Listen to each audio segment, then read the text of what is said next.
BLO पर इतना दबाव है कि वहाँ भी कई बीएलओ ने मुझे बताया कि हम लोगों के सैलरी रोके जाने की आशंका है या कुछ की रोक दी गई है, क्योंकि जो बीएलओ जिला निर्वाचन अधिकारी डीएम के निर्देश के मुताबिक 80-90% फॉर्म नहीं जमा कर पाए अब तक, क्योंकि टारगेट दिया गया था इस तरह से कि 15 तारीख तक 16 तारीख तक आपको मैक्सिमम काम खत्म करना है।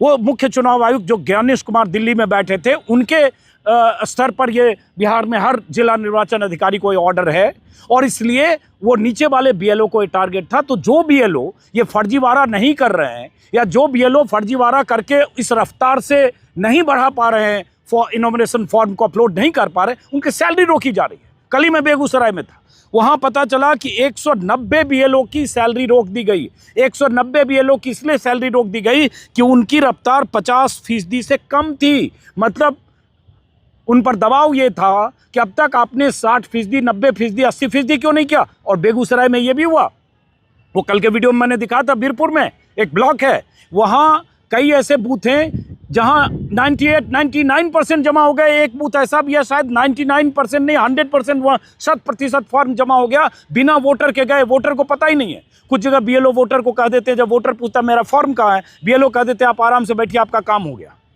अब अगर आपका काम हो गया और आपको पता ही नहीं है कि आपका क्या भरा दस्तावेज, तो मारिए गोली।